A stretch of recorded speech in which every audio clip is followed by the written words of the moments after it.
You are an irreducibly unique expression of the love intelligence and love beauty and love desire of all that is, that lives in you, as you, and through you, that never was, is, or will be ever again other than through you.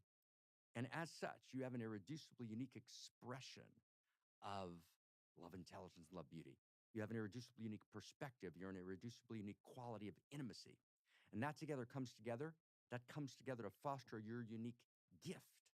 And your unique gift is your unique gift that you give to your unique circle of intimacy and influence, the gift that can be given by you and you alone. Not only do you have a unique gift, you have a unique quality of being, the unique quality of who you are, how you live in the world, the poem only you can write, the song only you can sing. That beingness is your gift, and that which emerges from your unique creativity is your gift. And to give that gift is your unique responsibility. It's the reason you were born. When you give that gift and you play that instrument, you participate in the great unique self-symphony of being and becoming. Done. We are at a time in our world where we need to birth a new story. And there is nobody that I know who has thought through what this new story might look like more than Dr. Rabbi Mark Gafni. We're going to go deep on a multi-episode journey, exploring the big questions. Who are you? Where are you? What do you want? What can you do about it? And how we can all participate in a field of shared value so that we can realize that truly we're all on the same team, Team Earth, Team People, Team Cosmos, and we must come together to address the existential threats that are all around us and also just live the most fulfilled, happy, flourishing, thriving, beautiful life that we can possibly live. This episode is the second in our series. If you haven't seen the first, make sure you check it out so that you have the full context of everywhere that we're going and where we've been, and look forward to the next one coming up soon. Mark, we're back. We're back. We're back. And we're here to answer a very important question. And I must say that I have asked certain masters this question: who am I? And the answer has been, this is a question to ponder, not a question, not a question to answer. But asking you that question, you say, fuck that. Let's answer this shit. Let's not do too much ponder. We got to ponder. Yep. And I want to make a distinction, actually, between there's a question and an answer and a question and a response, right? So we don't answer it in the sense that it removes the mystery. And in that sense, the masters are right. I mean, we hold the mystery, we hold the uncertainty of identity, which is always there. And yet there's this postmodern fucking obsession, what I would call a non-dialectical obsession. Now, non-dialectical obsession is a bad pathology. So everyone, if you feel like you're listening, you feel like you have a non-dialectical obsession, seek your therapist. Explain that. Great. So non-dialectical obsession means you get one side and not the other side. So there's certainty and uncertainty. That's a dialectic. You got to hold both poles and live in both poles. So, for example, pre-modernity till the Renaissance had a non-dialectical obsession with certainty. We got it. We got God said. God said. We got It's answers. in the book. And the good Lord said. And we have scripture on this. Yep. And scripture's got value, and that's a different conversation, but true but partial. So if pre-modernity had a non-dialectical obsession with certainty, right? So it had certainty, didn't own any of the uncertainties. So for example, if you would ask someone in pre-modernity, why is someone suffering? They'd say they're suffering because they violated this sin, and it's this punishment for that violation. And that removed empathy, and that removed compassion, that removed love. Post-modernity has a non-dialectical obsession with uncertainty, right? In other words, we only have uncertainty. We don't have any certainties, right? That's bullshit.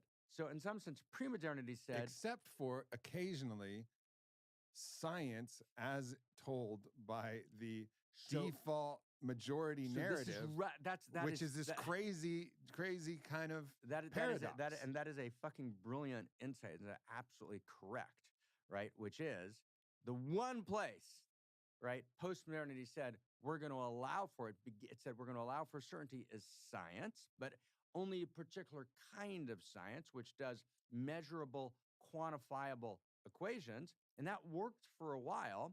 But then post-modernity said, well, maybe that's not right either. right? And in a new set of writings over the last 25 years, in books like Women's Way of Knowing, Ways of Knowing kind of explores this.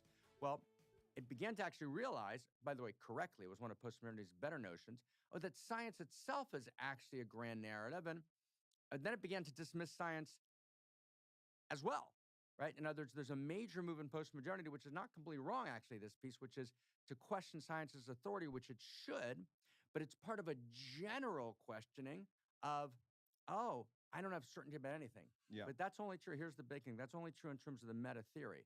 But actually, there's great postmodern theorists who walk home and who are madly in love with their kids. And they're actually certain about that. And they actually dissociate between that certainty, right, and their kind of metaphysical speculation. The truth of reality is that both certainty and uncertainty, mystery and gnosis, knowing and unknowing are actually opposites joined at the hip, which are themselves first principles and first values of reality. And as if we said in our introduction, That's wow. Everything is evolutionary. Everything is evolutionary. This is the nature of the cosmos. The cosmos evolves. Yes. So assholes with the trust the science bumper sticker should say, trust the sciencing. Right. Trust the sciencing. It's not done. It's never fucking done. And just like mathematical values in a value equation, right? You have values in an equation. Those values, as we do more science, as math, right, enriches, there might be a new way to approach that equation, right? So the equations, and we talked about in our first dialogue, I think that was a wild dialogue. It was a wild ride, right? That, and we talked about the evolution of value, meaning the dialectic between eternal value. There's genuine, real eternal values. Love. You love your kid, you're participating in the eros of cosmos. Yeah. That's an eternal value. And the way you love and where you place the boundary of your love, from egocentric love, just my peeps, right, to, ethnocentric, my whole tribe, to world-centric, every human being, right, to cosmocentric, every animal, all of being, the evolution of love evolves. So love is eternal and evolving, paradoxical, dialectic. Dialectic's a great word.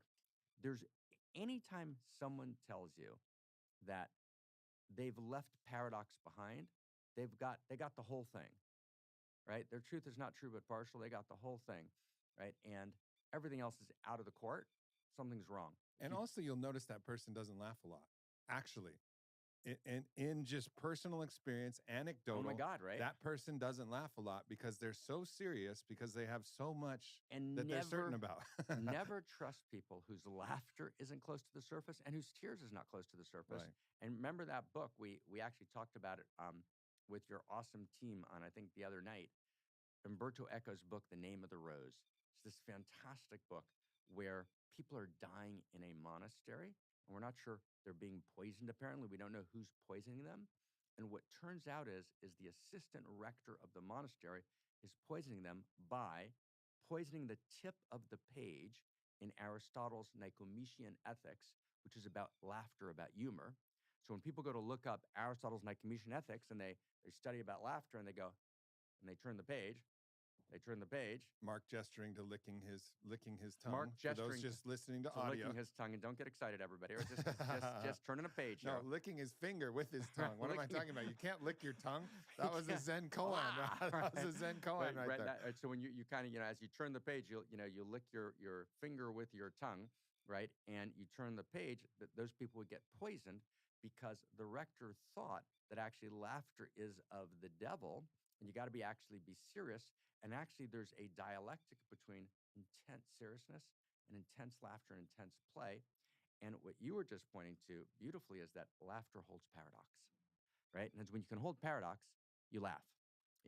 Yeah. What a fucked up idea that laughter and orgasm are of the devil. Like, right. Like if you really want to fuck a human being up, and we're going to talk about what a human being is. Fuck not in a good way. Yeah, fuck, yeah. And we have to do a dialogue on the word fuck, right? Fuck means a lot of things. If you really want to turn a human being upside down, again, not in a good way. There's definitely good ways that human beings can be upside down. Nice ways that can happen, right? But take the two great joys, or two of the great joys, let's say, and make them evil, and then see how that completely undermines the whole structure of the psyche and the body, where the whole body is screaming, yes. And Right. your mind is going, no, So- evil, sin, Oh my God, shame. right? So three 10-second things, 'cause each one of those is so huge. So one, what you just described is literally what Gregory Bateson calls a double bind. And a double bind means Gregory Bateson was treating this kid who was a beautiful kid, schizophrenic, complex mother relationship issues. He finally stabilizes the kid. Now he says, Mom can come visit. Mom comes to visit, right? She sees her son, hello. And at the same time, she gives him this hating, baleful look, kind of darts from her eye. And both of them hit the kid at the same time, and he goes into a massive schizophrenic fit. And Bateson realized that's a double bind, when basically two things are happening at the same time, which contradict each other, which are invisible. You don't have a way to actually talk about it. My mother loves me. My mother hates me. Right? Yeah. And this, it broke them apart. And in my body, there's a double bind when my body says yes, right? Laughter, right? Orgasm. And laughter and orgasm, or laughter and sexing in Hebrew, Book of Genesis, sachak, three-letter root, tzadik, chet, kuf, maybe we can put it on the screen, right, is the same word. Yeah. It's the same experience. It convulses your body. It moves through you. There's a sense of relief. It overcomes you. It allows you to hold the world in a different way. Orgasm holds paradox. Yeah, I've in my own dharma that I've come Right. to. It's laughter is an orgasm with different spasms. Yeah.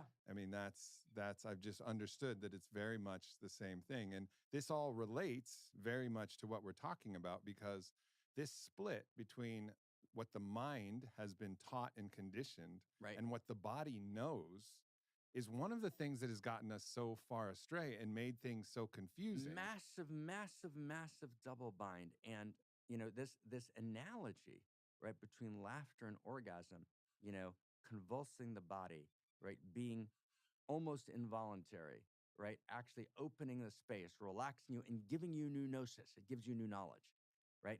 Laughter is a is a faculty of perception, and orgasm is a faculty of perception, right? You look at your partner and you say, oh my God, I love you. You're so beautiful. Mm. Then afterwards you think, was I just saying that? No, you weren't. You actually, I can see clearly now. You can see clearly now. By the way, at a wedding, it's a crazy thing, right? And then we'll get back to our topic. I hope, maybe, right? You're in charge here. I just work here, right? But at a wedding, there's this notion that you need a priest to create the wedding, to officiate in Catholicism. In the lineage of Hebrew lineage, and in most lineages, that's actually not true, right? You actually don't need the church to create the sanctum. The church doesn't own sancta. So, for example, in Hebrew lineage, you actually no need for a rabbi, right? You can have a rabbi, you cannot have a rabbi. I mean, and I loved doing weddings, and the part of my life that I rabbied as a verb, I madly love doing weddings, and by the way, funerals, because everyone's there. Everyone kind of shows up. You don't have to get people's attention. We're Yeah. we're on the inside. But there was a beautiful custom in the lineage to have a joker, right, at the wedding. A badran, B-A-D-R-A, and a badran. Why? Because two people are about to live together. Are we fucking real? Yeah. Is that going to work? Right? Yeah, I mean, yeah, talk yeah. about contradiction. Yeah. And you got to resolve that. And you can only do it by holding paradox. And what the lineage is saying is, oh my God, let's laugh.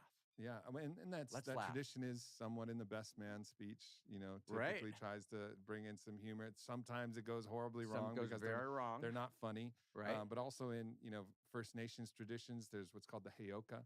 So Right. in the intensity of the Sundance, where there's no food, no water, sweats every day, piercing to the tree, the heyoka will go around to the people who are so thirsty and so hungry I love this. and eat watermelon right in front of their face and just look at them in the eye and just fuck with them and laugh and break all the rules and be antinomian, which means like Antinomos.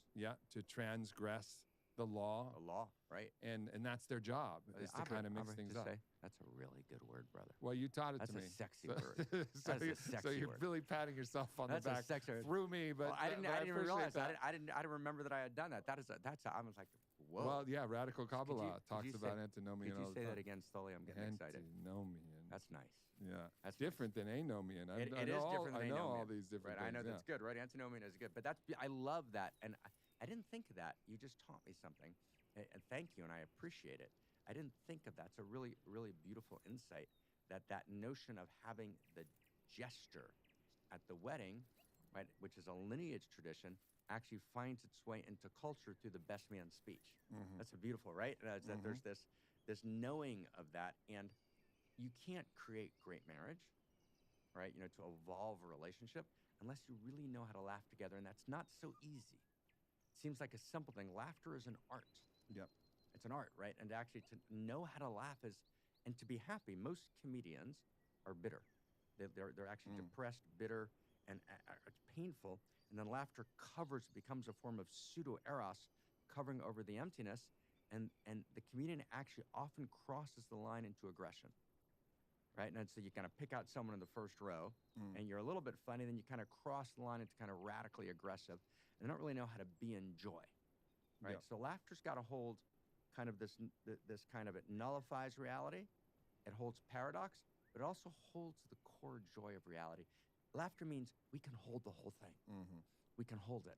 And when you remove laughter from the story, right, you can't hold the Yeah, paradox. fuck that story. And so that's we let's to bring it back to where we started. So we said, okay, we can respond. We cannot just ponder.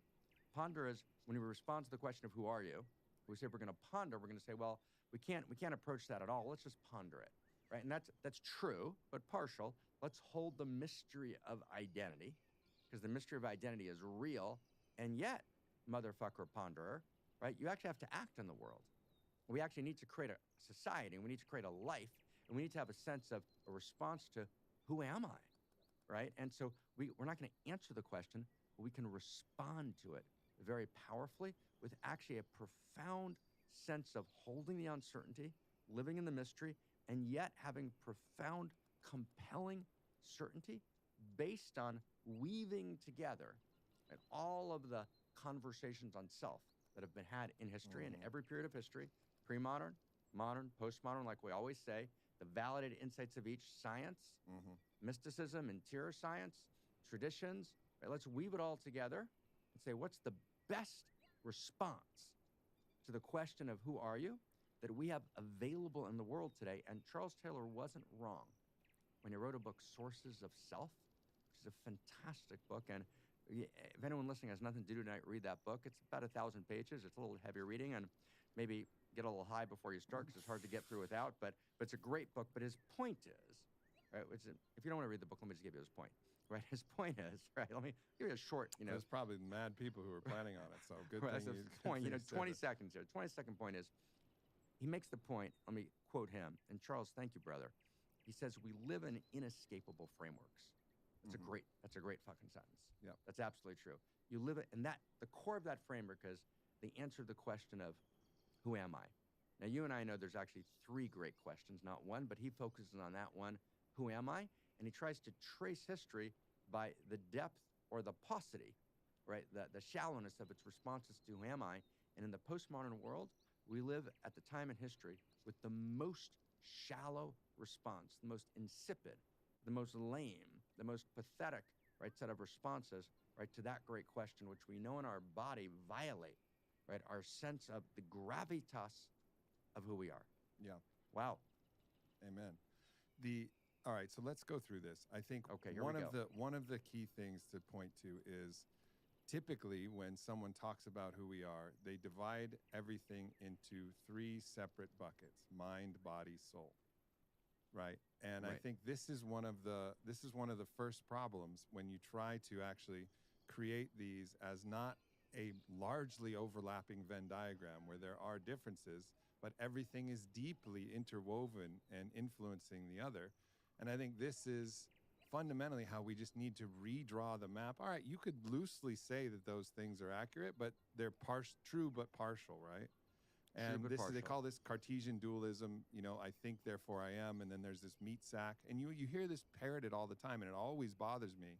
It's like, all this, I'm me, and then I'm in this meat sack. I'm like, no, fool, your meat sack is you. It's all woven together. All of your cells, from the cells in your gut, whether it's your microbiome or your mycobiome, or even the even the parasites that are in your gut, the candida, that's all of the cells are all communicating and filtering and creating thoughts and patterns, and your trauma patterns that you got from the field of conditioning and the social mores and what you're sensing from those around you. Like all of that is influencing who you are at the same time. So you can't actually say, this is just my body and not my mind. And of course, great works like The Body Keeps the Score, how the body stores trauma and stores emotion. And then you go into body work and you find a spot in the body and it releases a certain emotion. Well, that couldn't be true if they were all separate, you know? So I think the first thing to kind of look at, and I have my own, my own models, and maybe we'll get to it, maybe we won't. But the first thing to look at is this idea that there's a separate mind, separate body, separate soul. And then typically the value propositions a lot of people make is, soul is best. It becomes a hierarchy. Soul is best, mind is next best, body, that fucking thing. So let's. I mean, you just said that was a big mouthful. It was a fantastic mouthful. I want to step back, just one pace, one step back, say two sentences, and then step back in. So we're here to articulate, the new story of value rooted in first principles and first values in response to the meta crisis, to allow us to live our lives, right? To actually avoid dystopia, but not just avoid dystopia, but actually to create, heaven on earth, right? To create a world, that is gorgeous and beautiful. And we're poised between utopia and dystopia. And we talked, in our first dialogue about the only direct hit that we can do to blow up the Death Star, Star Wars imagery, right, is to tell a new story, which is rooted on the best integration, woven from the best validated insights of all the previous periods and all the wisdom streams, right? But in a new story of value rooted in first principles and first values. And we're starting with, and we're beginning with three questions. So I want just, if we can, so our three questions are, we call these, right, the three great questions of cosmoerotic humanism. And cosmoerotic humanism, right, a world that's animated by Eros, that we talked about in when we first met, our first dialogue. It's a great place we talked about this cosmoerotic universe, and this great new story of value of cosmoerotic humanism rooted in first values and first principles asks three questions. And the questions are essentially who, where, and what.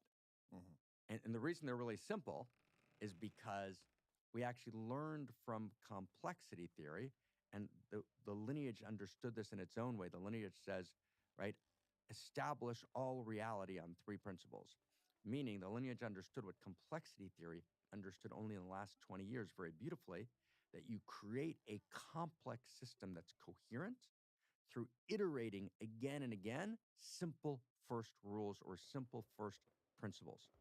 So what we're saying is actually that works in exterior sciences, and we're actually understanding the same thing's true about interiors. Reality's exteriors and interiors all the way up and all the way down.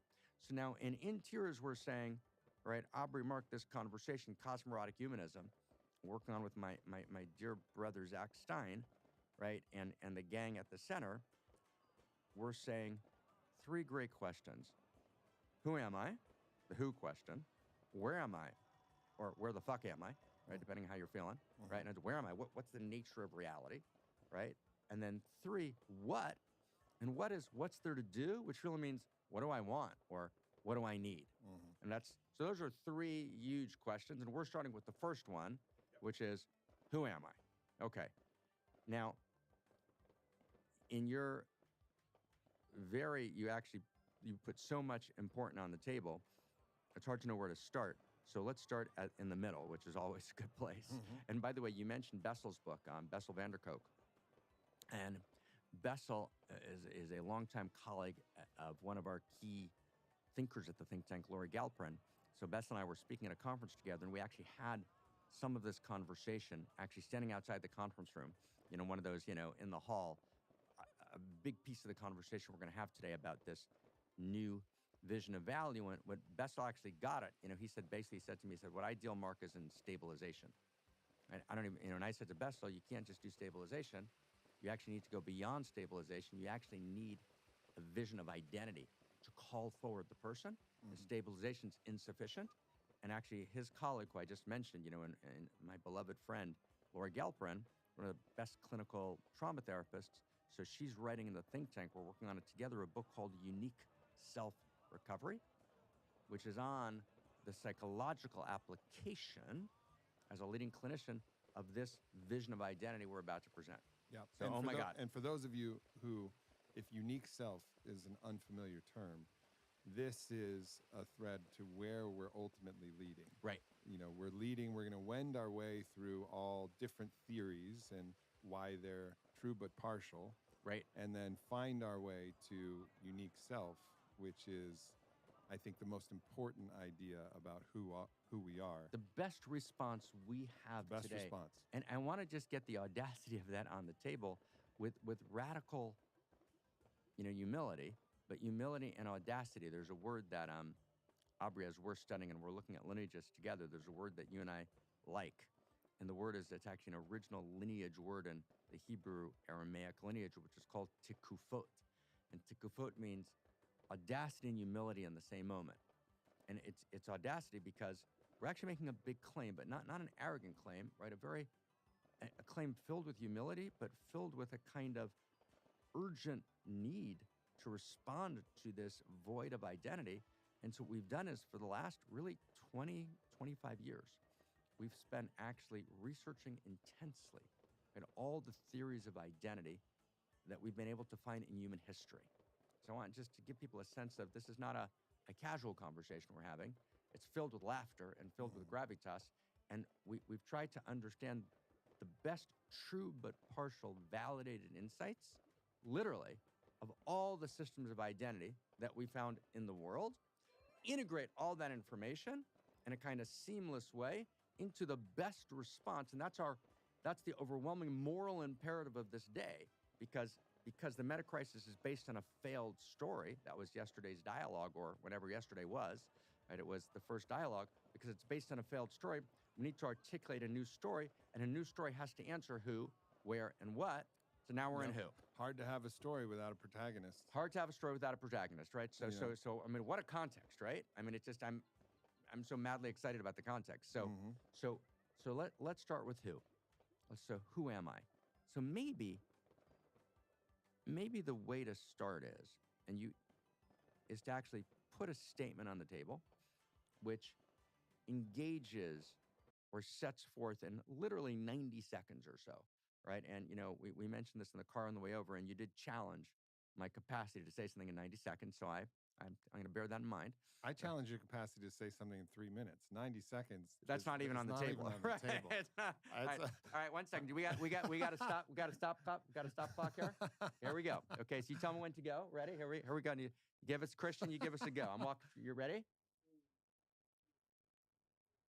Who are you? The answer to the question of who are you? Yeah. You are an irreducibly unique expression of the love intelligence and love beauty and love desire of all that is, that lives in you, as you, and through you, that never was, is, or will be ever again other than through you. And as such, you have an irreducibly unique expression of love intelligence and love beauty. You have an irreducibly unique perspective. You're an irreducibly unique quality of intimacy. And that comes together to foster your unique gift. And your unique gift is your unique gift that you give to your unique circle of intimacy and influence, the gift that can be given by you and you alone. Not only do you have a unique gift, you have a unique quality of being, the unique quality of who you are, how you live in the world, the poem only you can write, the song only you can sing. That beingness is your gift, and that which emerges from your unique creativity is your gift.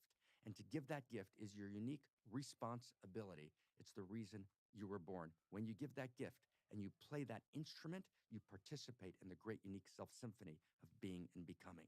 Done. Fucking A, time to spare.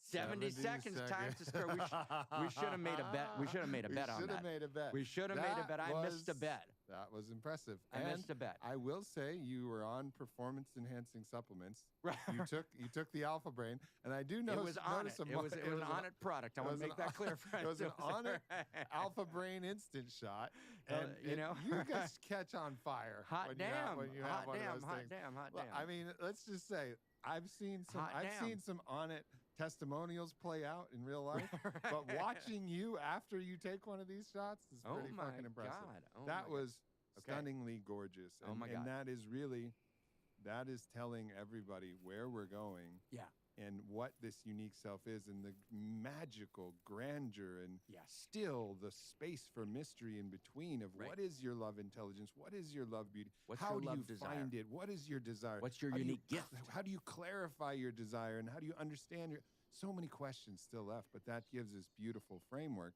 It does. And I think it's amazing to have that on the table and then now start to say, all right, but what about what Freud said? What So, you know about what, what everybody else is So we saying? got to get to Freud, but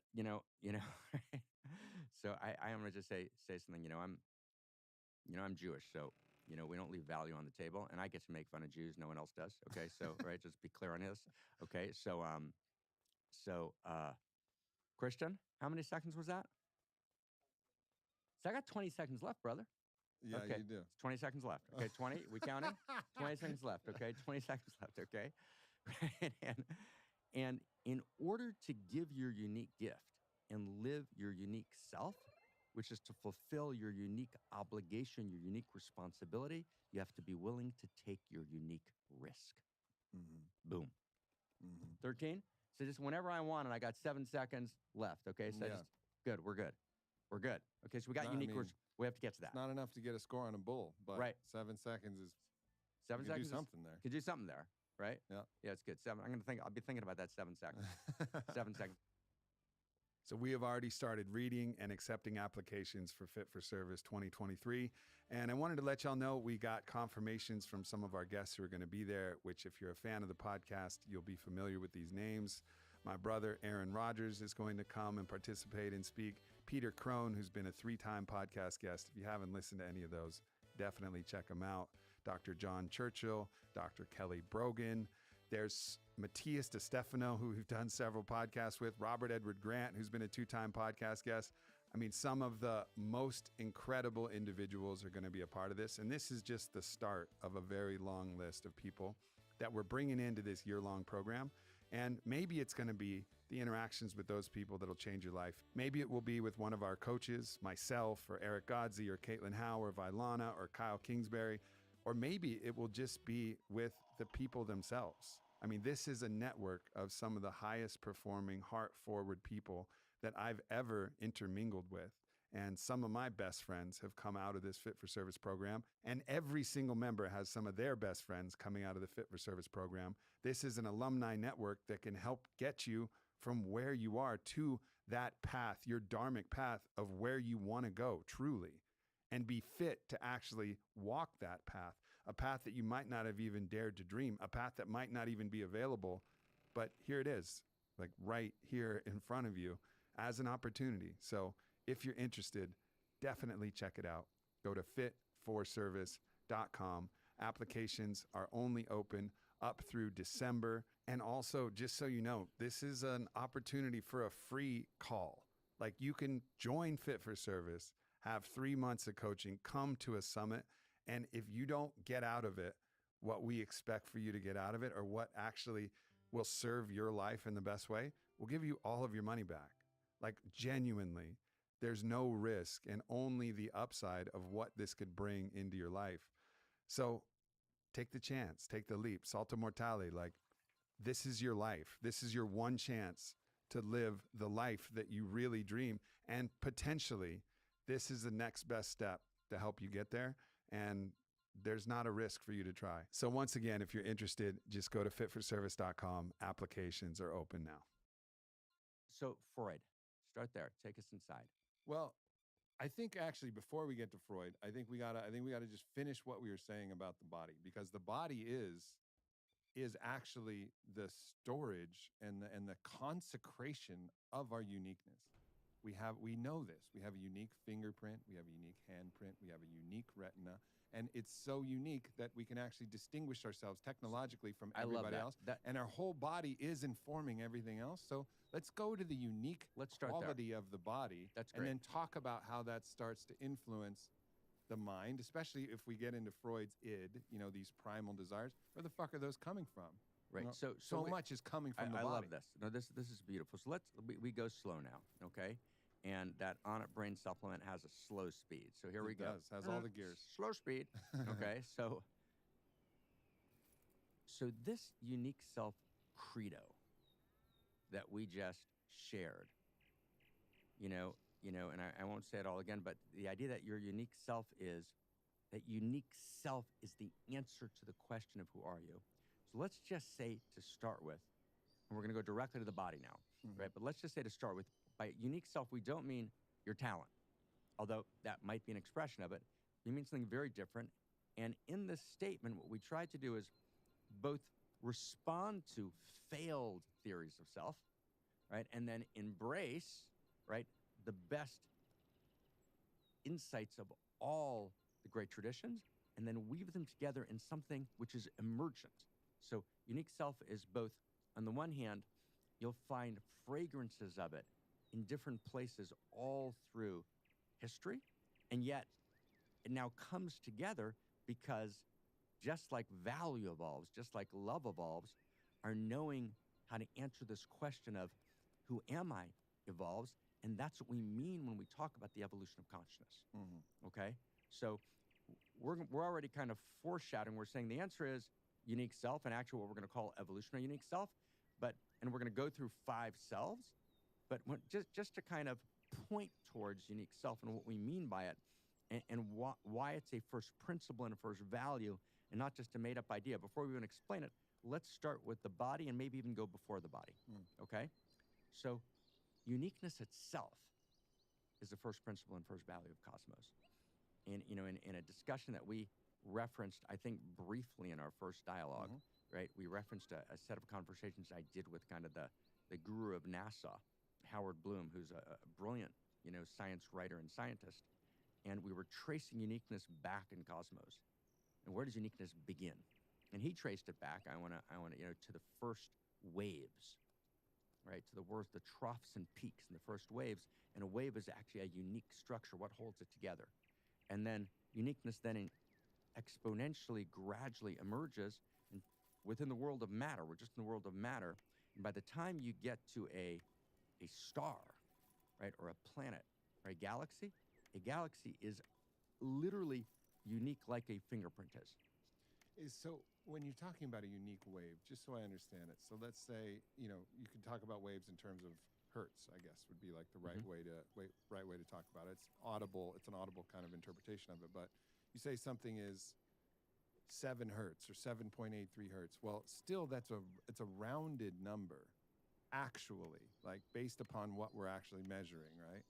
It's not exact. It's not exact. Peaks and troughs of a wave, and how it moves. Right, the wave is a singularity, right, and it has a unique dimension at a particular moment in time, right, which is never repeated, right. So there's the beginning of a quality of uniqueness, right. It's the first fragrance of uniqueness, right, and then, right, what happens is throughout the emergence of matter, uniqueness gets more and more pronounced. So, for example, protons per se, right, are identical, they're copycat, but when particular proton, neutrons, and electrons formulate in a particular configuration, right, into an atom, right, an atom can begin to have a unique atomic signature, right? An element, like moving beyond a wave, an element obviously is an element, whether it's helium or hydrogen, right, is a unique atomic signature. We're talking real early. These are unique atomic signatures which are singular and unique. Right? They're not repeatable. Right? Even when we rain quarks, the gazillions of quarks in the first nanoseconds of the Big Bang, there's 16 approximately kinds of quarks. You would expect there to be exponential. There's a very definitive set of quarks, right? And then as we get a little farther, by the time we get to atoms, we have a unique atomic signatures. Elements are irreducibly unique, right? And then we come together, right? Planets, galaxies, but we're still in the world of matter. We have literally fingerprinted uniqueness, right? And until we go through basically 12 billion years of more and more refined uniqueness until we get to the world of biology. We have asexual reproduction, which steps in as we move into the cellular world and then to the multicellular world. We have uniqueness in cells, but then we move from asexual to sexual reproduction. 12 billion years in, sex is emergent, and sex and uniqueness are inextricably linked. Sex generates, sex is the commitment of cosmos. This is Howard's phrase. Howard read the whole Unique Self book. I was privileged to write this major opus on unique self theory. So Howard read the whole thing cover to cover, and he said, this is his sentence, I want to quote him. He said, "The moment in which we move from asexual to sexual reproduction is the radical commitment of cosmos to unique self," which is absolutely true, right? And that sexual reproduction means I bring together this diversity in order to create a new uniqueness. And then as we move through the world of biology, we get ever evolving uniqueness. We go all through the biological world, and we go from, multicellular, eukaryotes, and then we go to kind of organisms, and then we go to kind of early plants, and then, early fish, and then later plants, and later fish, and, amphibians. We go to early animals, and, later animals, right? And then early mammals, later mammals, until we finally get the hominid walking on the savannah. But all through that, we get more and more uniqueness. Right? So if you want to say it even more simply, just look at an atom, an amoeba, a plant, a fish, a dog, a human being, and then a kind of an awake human being. Yeah, one of the ways. So as an animist cosmonaut, as an animist cosmonaut coming at you. I love it. As someone who's explored these things, and we talked about this a bit yesterday, is that my way into knowledge has been discovering propositions, exploring the depth of my own inner and outer cosmos, and then testing them out, seeing what feels true, what doesn't feel true. So in this, I've really been on this path of trying to uncover the uniqueness of the soul signature of different things. So plants, for example, it typically feels like an oversoul. It's not like you're talking to this one particular vine of ayahuasca. If ayahuasca is talking to you, ayahuasca is talking to you as ayahuasca. Or if it's another plant that's talking to you, if it's, rose or cinnamon or, different plants that I've had spiritual relationships with, it's cinnamon. It's not like, oh, I'm cinnamon from this one, cinnamon Jack from Sumatra. It's not that. And then you move up a little bit. Insects, kind of the same thing. There's like an oversoul. I've talked to mosquito before, but it wasn't like Tom the mosquito. It was mosquito, capital M mosquito. And yes, there are. If you look down at the very tiny little bit, there's tiny little bits of difference, but generally it's all one type of being, right? This is great. And then cats, for example. So cats was very interesting. We have 2 cats. I was on a heavy dose of mushrooms. I sure do know something about those 2 cats of yours. They They slept with me last night. They love actually when you're in a very high spiritual state. That's when they kind of come. That's awesome. They're actually like a litmus test to where your level of consciousness is. They only like me when I'm in full God. Otherwise, they're like, Aubrey, what are you doing? What are you doing here? I have no interest in you. Whenever I'm in full God, they're like all over me. Oh my God. But anyways, cats. Yes, cats. What I felt like with cats was there is an oversoul. You could call it like an oversoul of cat, but then each individual cat with their personality peeks out, curious like a cat, very much in like cat nature, where they want to explore and then retreat back to the cat mother soul. So it was the kind of the beginning of real differentiation, and that's what gives cats personalities, right? And dogs. Dogs Very much the same. Dogs are slightly different. They kind of bend their way towards a pack, but then they each have their own personality within the pack. So the configuration is different. But by the time you get to humans, you're talking radical uniqueness. That's right. And then that's such a, because you don't talk to human. I've never, in all of my journeys, I've never talked to, and now I talk to the spirit of human. No. You talk to we actually consider that people. person to be lobotomized, right? I mean, that's actually a demarcating characteristic of mental illness. Yeah. That you actually go back to being only the genus. So what you're saying here is crazy important, because it's a beautiful way to illustrate it and to feel it. So in this evolutionary snippet we just provided, Adam, let's go, to kind of Adam, amoeba, plant, fish, cat, dog, monkey, we just added monkey, human being, and then through, this is really important, through the structure stages of human development, 100 different researchers map approximately overlapping 7 or 8 structure stages of human development, which are both interior and exterior development. Through those structure stages, uniqueness continues to evolve. So what you have is, you have an evolution of uniqueness. And it gets really gorgeous. So uniqueness is a first principle and first value of cosmos, incepted right at the very beginning. It moves through matter to life to mind, right? Goes through all the levels of matter, all the levels of life, all the levels of mind, or the depth of self-reflective human mind. And each time you get more and more uniqueness on board. And by the time we get to dogs, by the way, you're absolutely right. There's clearly the beginning of a unique self in dogs that doesn't exist in the same way in plants, at least not that's accessible to us. You're talking about, very, very importantly, you're adding something really important to the table, which is you're adding another form of epistemology, another way of knowing, Right. which is actually, I can actually have an interior, right, experience, right, in relationship to a plant. And A that's dialogue. right, a dialogue, and that's an important source of information. That's one of the things that's wrongly been taken off the table, not by science, but by scientism, the dogmas of science. And we need to kind of, in our methodologies of gathering information, bring other information gathering apparatus, right, back on the table. And one of them is, right, what is the relationship, right, between the interior of a human being and the interior of a plant? And there's actually an enormously growing scientific literature for the first time in the last decade, literally the last decade, that's beginning to explore that which was off the table entirely.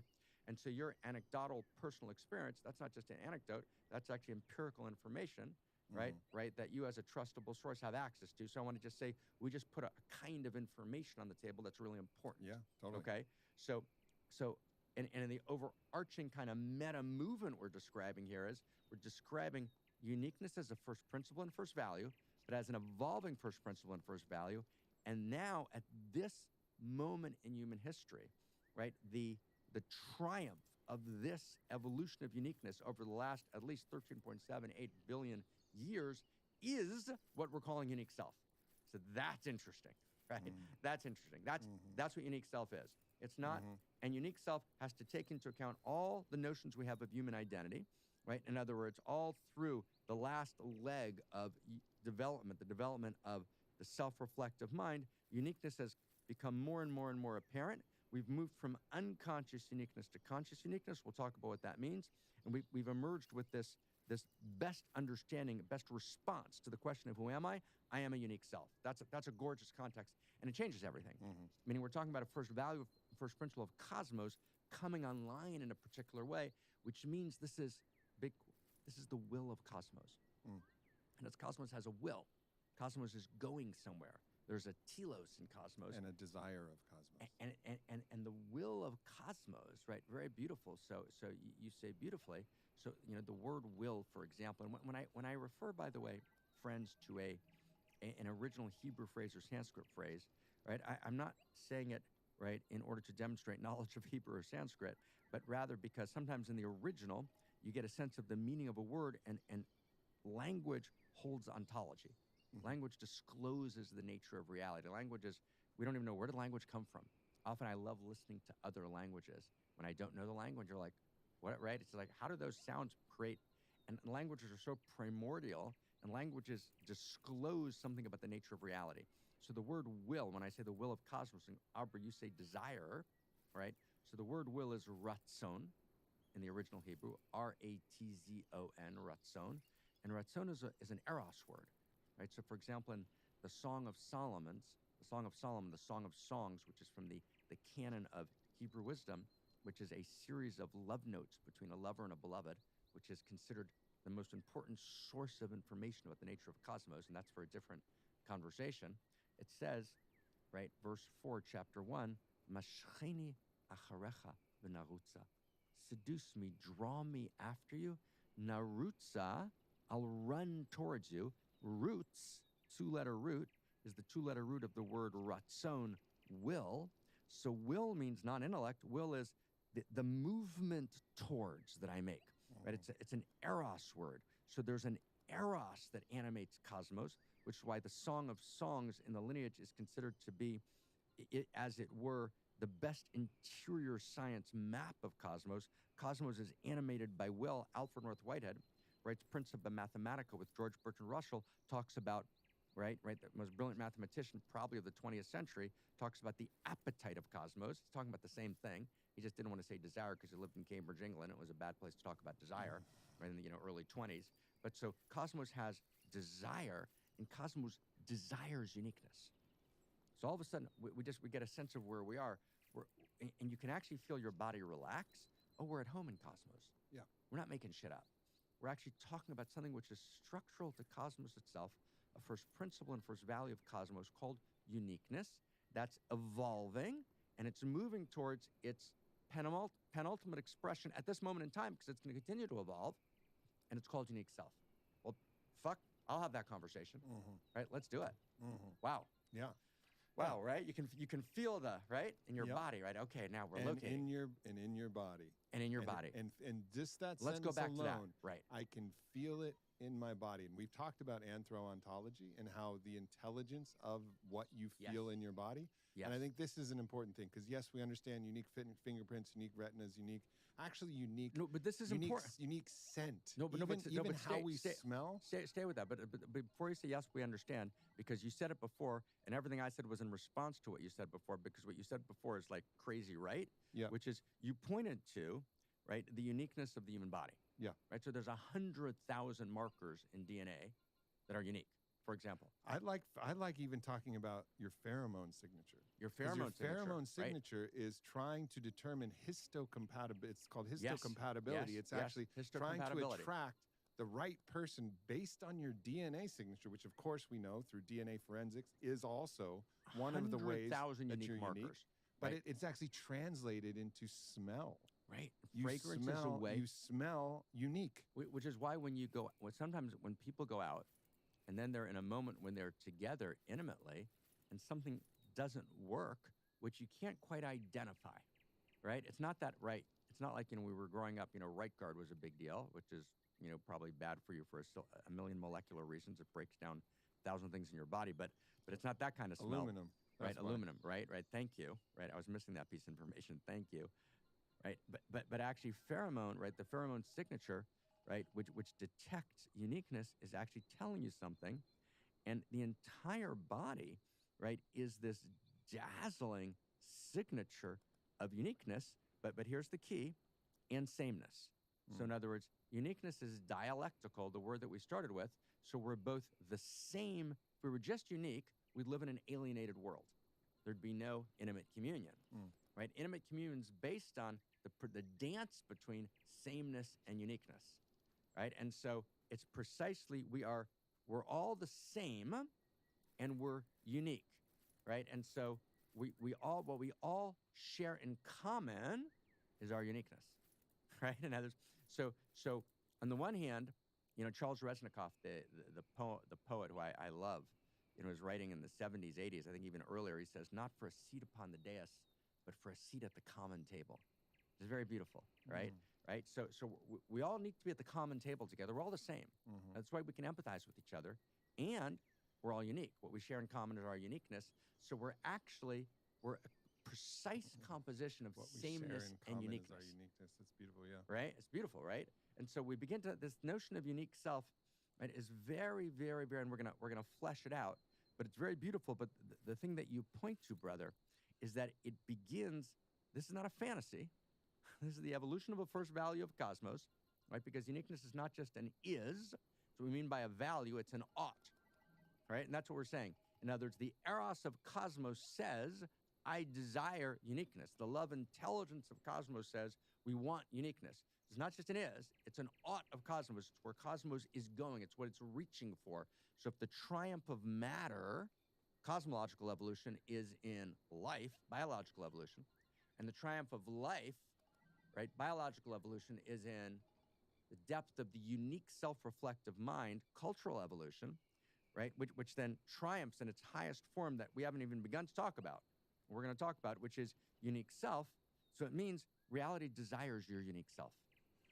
I mean, and all of a sudden, that's not a slogan, not a clever thing to say. It's not a New Age statement. It's not a fundamentalist statement. All of a sudden, we're constructing a new story of value. Like, oh my God, right? It's like, wow. So now we have a context for our unique self conversation.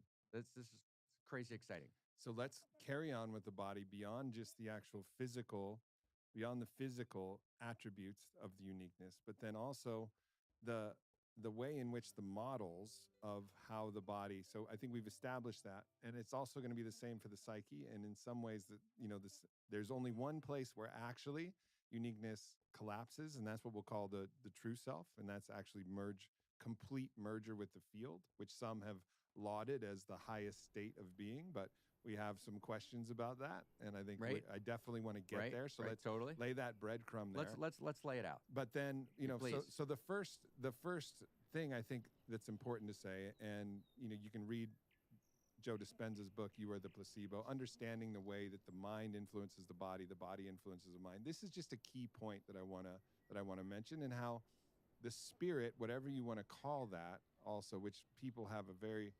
uncomfortable idea of what that is, and I think there's actually better ways to potentially describe that, but how they all are different. Yes, the body is different than the mind, of course. You know, thoughts don't actually have weight. You can't put them on a scale, you know, and weigh them out, whereas all aspects of the body you can. They have, even hair, if you put it on the fine enough scale, would have a weight.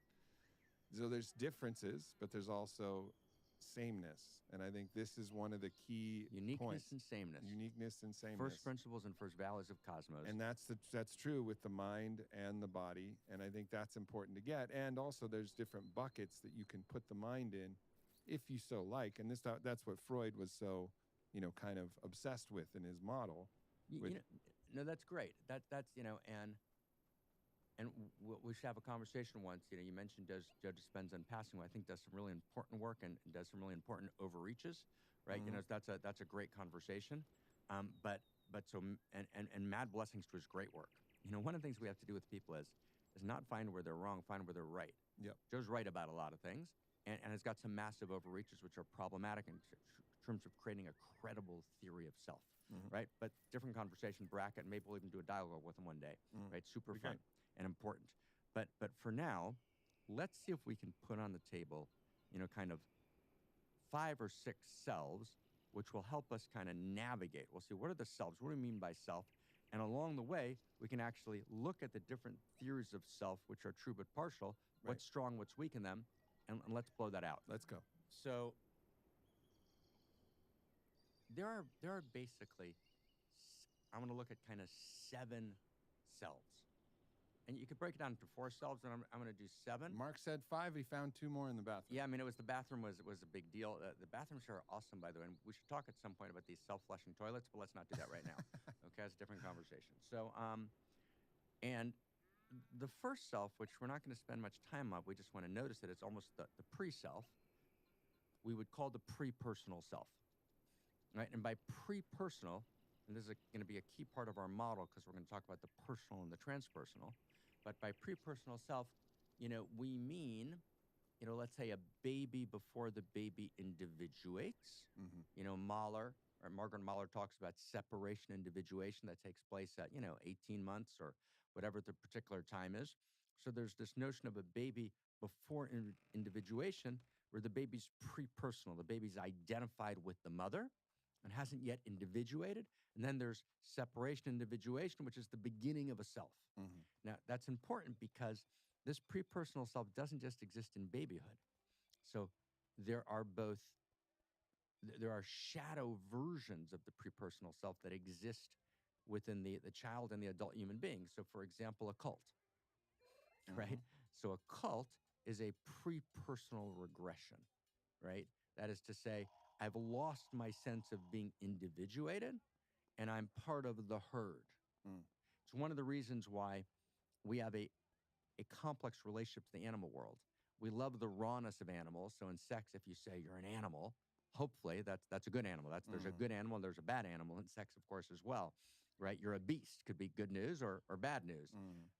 But the pejorative of animal is that animal seems to be part of a herd, at least from the human perspective. We actually just pointed out that animals actually have quite a bit more of unique self than we think. But this notion of being part of the herd, being in a cult, right? Or, you know, being in some environment, you know, Burning Man's a beautiful experience that people talk about. And I've actually been at Burning Man twice, and I enjoyed being there and giving a bunch of talks there, and some gorgeous human beings. And obviously it's a place of intense magnificence, but it's also a place that at times confuses the pre-personal and the transpersonal. It's the fact that you're in a drumming circle does not mean you're transpersonal. A drumming circle could be a place where your individuation gets lost, Or it could be a place in which your individuation, you emerge and you emerge as part of what's going to be the seventh level we're going to talk about, which is the unique self symphony, right? So there's pre-personal, personal, and transpersonal, and we often confuse the pre-personal and the transpersonal. That's a level 1, level 3 fallacy, or a pre-trans fallacy. Mhm. So the pre-personal is important to put on the table. The pre-personal is the baby before individuation, before there's a self. But the pre-personal appears in life, whether it's a cult, right? Whether it's any place where I've lost my sense of actually being a self. When I lose that sense, I'm regressing to the pre-personal. So I just wanted to get the pre-personal on the table because this issue of personhood is going to be a big deal. Mhm. That's pre-personal. That's one. Okay? Drum roll. From there, we get to the emergence of separate self. Okay, now, let's just say something important here. In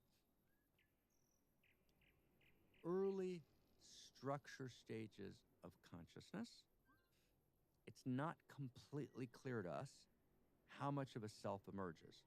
So there's some type of hunter-gatherer societies in which there's a very clear self, and David Graeber describes some of them, in his writing, The Anthropologist.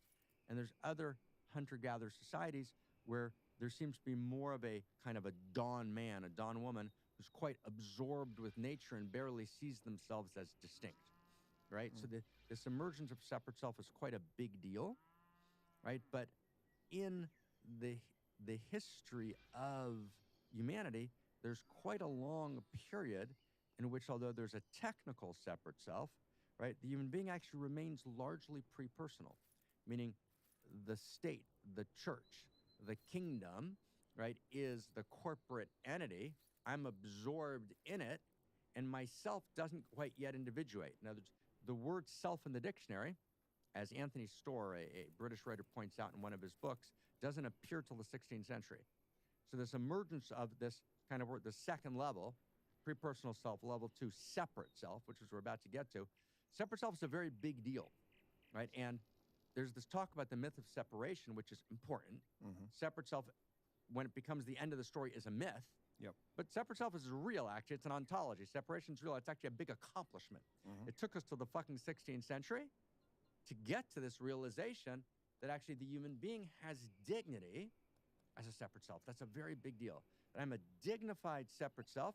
I'm not just part of a larger whole, right? And again, before the 16th century, there were many places and many cultures in which the idea of separate self existed, but it moved between separate self who was in complete obedience to the king, right, to a God who imposed often arbitrary laws and sometimes deep and profound laws, right? But the notion that the human being per se, right, has value, not only lives as part of, communitas, but actually as an individuated with discrete value, that emergence of separate self, right, appears in the Torah very early.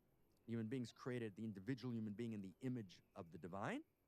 And that idea, that Torah idea of the human being, homo imago Deo, seeds culture, as John Adams says, and emerges and flourishes in the Renaissance. The human being is a separate self. So separate self is a great, momentous evolutionary leap. That's a big deal. Separate self. So what's separate self? Let's start there. That's two. Mhm. So separate self means I have dignity as a separate self, right? I embrace myself as Mark, as Aubrey, and I'm responsible for Mark. I'm responsible for Aubrey. And, there's something for me to do with my Aubrey-ness and my Markness, and that's this beautiful notion of separate self. However, it has a very great shadow. And its shadow is that it's the end of the story. That all as I am is a separate self. In other words, in the rebellion against the medieval and the proto-medieval period, right? Everything that led to the 16th century, the rebellion against the human being being in part of a larger communion, part of the tribe, right? The utter rebellion against that is we lost contact with that. The human being no longer was experienced as being part of the earth, right? Or part of the tribe, right? Or part of the nation. We rebelled against that because it created all great beauty and great cruelties. Voltaire, we invoked yesterday, remember the cruelties as the great cry of the Enlightenment, the Western Enlightenment. So the Western Enlightenment says, oh, no, you're a self. You're a separate self. That's the Western Enlightenment's about. Western Enlightenment says we want to alleviate suffering The way we're going to do that is we're going to actually realize your dignity as a separate self. We grew up on that. That's true. That's beautiful, but it's partial because I'm not just a separate self. Yeah, you're missing the dialectic of they're separate and connected. I'm missing the dialect as I'm separate and I'm part of the whole. Mm-hmm. And now all of a sudden I'm only separate. Yeah, and that's Right. true even for the body, which is separate. Right. And also, we're shedding cells and accumulating new cells from the food that we eat. We're actually literally composed of all of the food, energy, protein, lipids, Of the minerals entire of system. the entire system, and then defecating it back out, contributing back to the system. We cannot extract ourselves entirely from the whole, and yet we're separate. If I, clap you on the shoulder, it's your fucking shoulder. That's right. That's right. That's beautifully said, right? Meaning I'm not separate from the plankton in the ocean, right? In other words, if identity is that which gives me life, without the plankton in the ocean, without the atmosphere, without the biosphere, without certain kinds of soil, without certain kinds of insects, I don't exist. So the notion that I'm a discrete, separate self is actually an absurdity. In other words, actually, the true reality is actually nothing exists independently of everything, Mm-hmm. right? Mm-hmm. Right? Nothing exists independently of everything. So, Which is the myth of separation. So when we say, so when we that's invoke, what you mean. when we invoke myth of separation, we're saying that we're missing the dialectic of That's yes, right. Yes, and so that's a correct. That's a so to articulate the myth of separation in that way is beautiful. Yep. Right. To articulate the myth of separation as an absolute is a mistake. That's a beautiful critique of this separate self. What we've added to the conversation, Aubrey, which is so important, is that the separate self is a great evolutionary accomplishment. Mm-hmm. Right. And whenever you have a new evolutionary accomplishment, the separate self, it has its great contribution.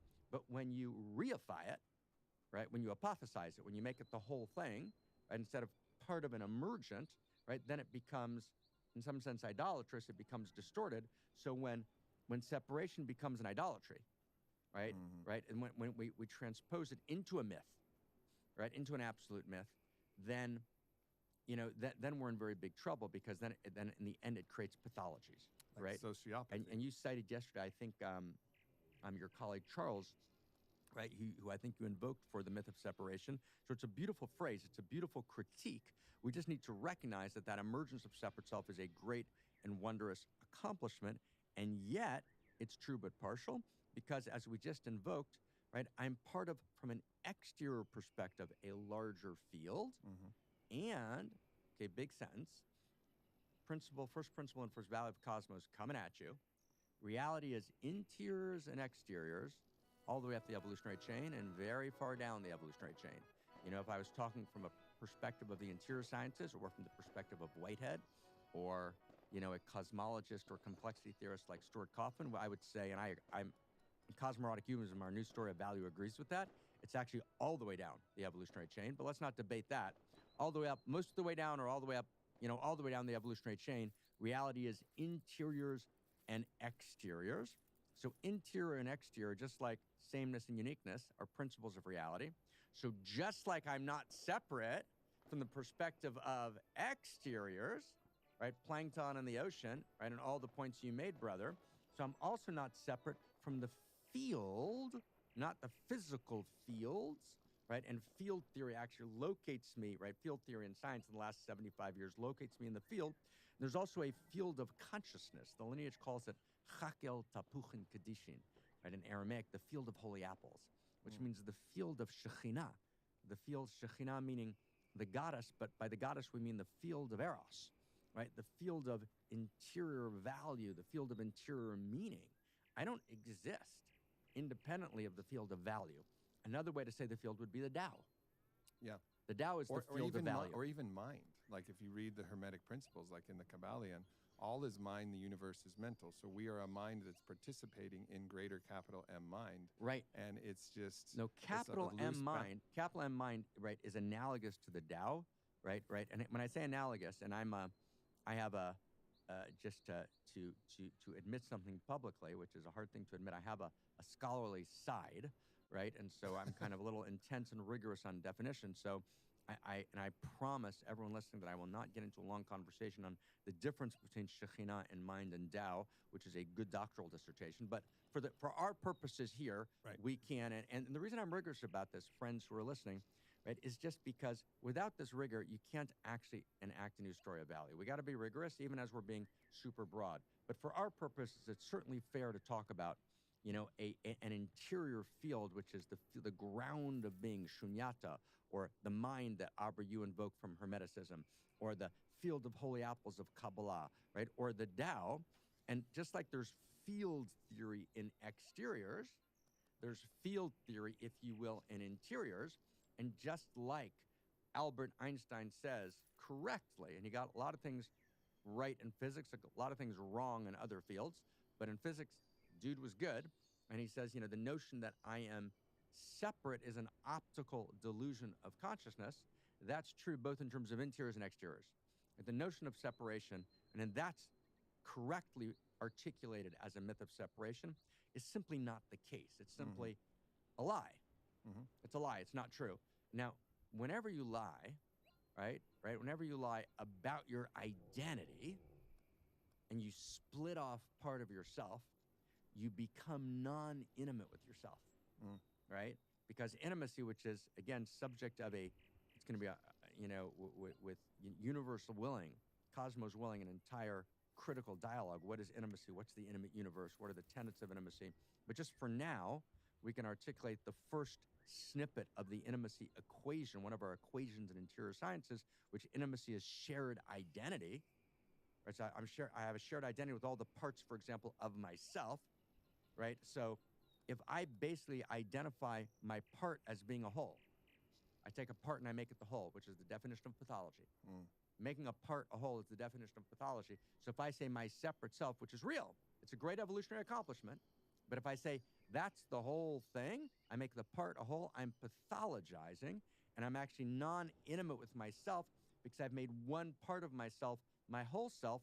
Whenever I pathologize in that way, I break down. So if we actually place at the center of fucking culture a separate self, we are assuring the breakdown of culture, right? We have now... And the breakdown of all of our environment and the breakdown and of all because of our social culture structures. is embedded in environment, and actually today in the Anthropocene, right, the human being actually has the actual power to define the biosphere, right? And we have this immense power to define the biosphere, and we don't have a story of self equal to our power. We will absolutely break down, right, the biosphere and that the home in which we live, but we'll do it structurally because it can't be any other way.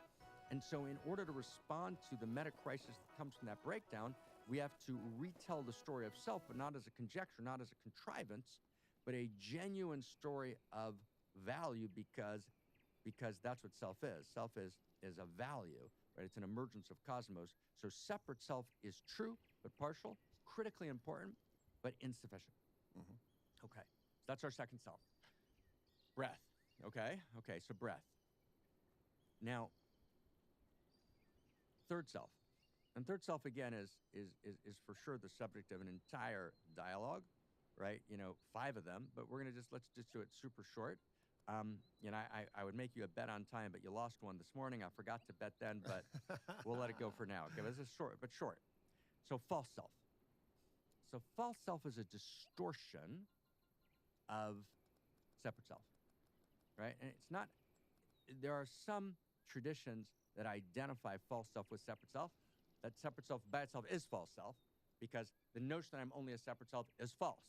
So there's a strong set of traditions that actually conflate. They may use a different set of words. They might use these words, but in their taxonomies of self, if you will, they conflate false self and separate self, and that's okay. But false self can mean that, but it also can mean something else. And I want to just give you a sense of what else false self can mean and so false self is a distorted separate self. And maybe we'll bring an image onto the table now just to make our play a little easier. Let's create an image that can move through these selves. So let's talk about a puzzle piece. Okay, let's bring a puzzle piece. Let's call the puzzle piece theories of self. So a separate self is a puzzle piece that is told that there's no fucking puzzle. Now, if you ever seen a puzzle piece, puzzle pieces are very elegant and beautiful. They're quite idiosyncratic, right? So that's right.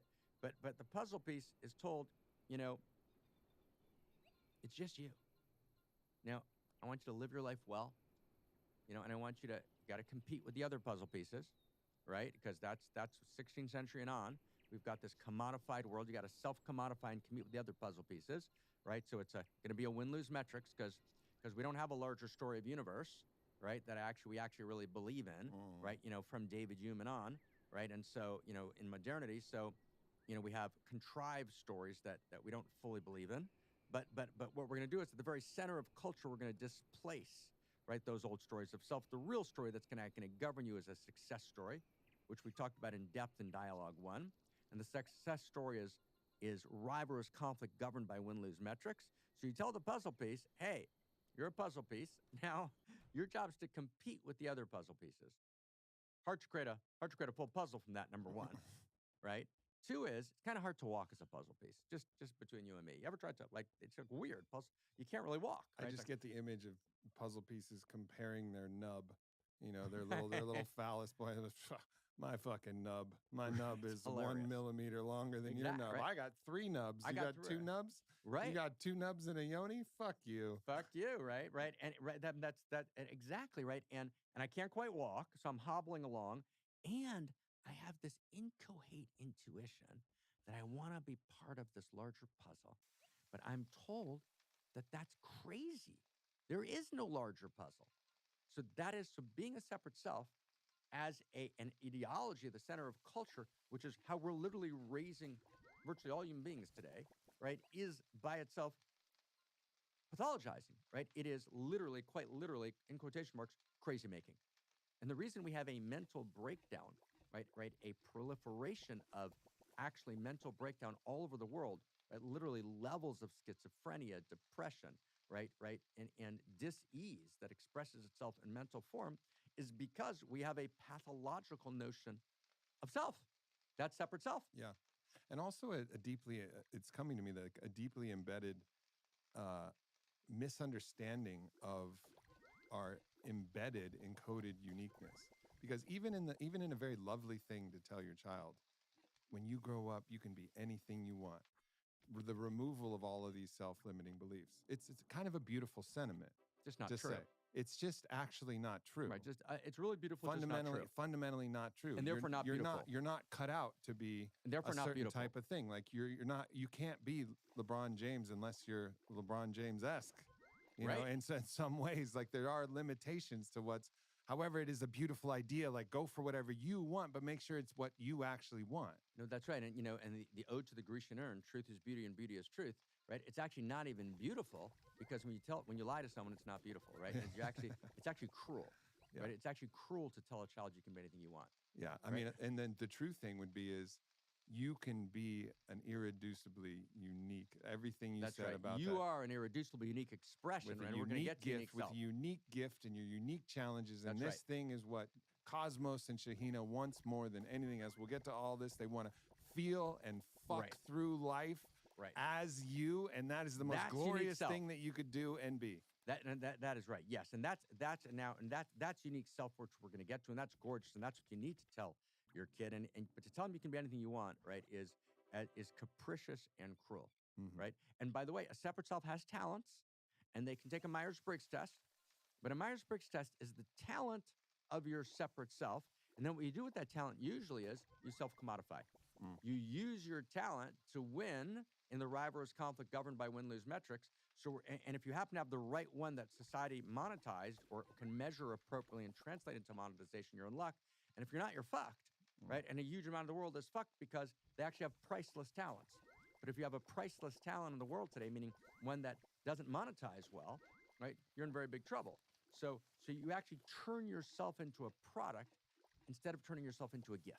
I think this is one of the big issues, and we'll get to this later again. And some of what we're doing here is covering an issue, and some of what we're doing is laying tracks for other ones. Right. But in the breakdown of tribe, as we've transcended, we thought we've transcended this kind of tribal concept from pre-modernity, this merger with the tribe and this understanding that we're all contributing to something and everybody's an individual, we've lost this sense of, well, actually, there's a role that you can play in the symphony that's very important, even if it's just the cowbell or whatever that simple part of it is. Not everyone needs to be first chair of the violin. Otherwise, everybody's competing for that. And we need to get to, that's right. And our number 7, we're now at number 3. Number 7 is going to be number 5 is going to be unique self. Number 6, evolutionary unique self.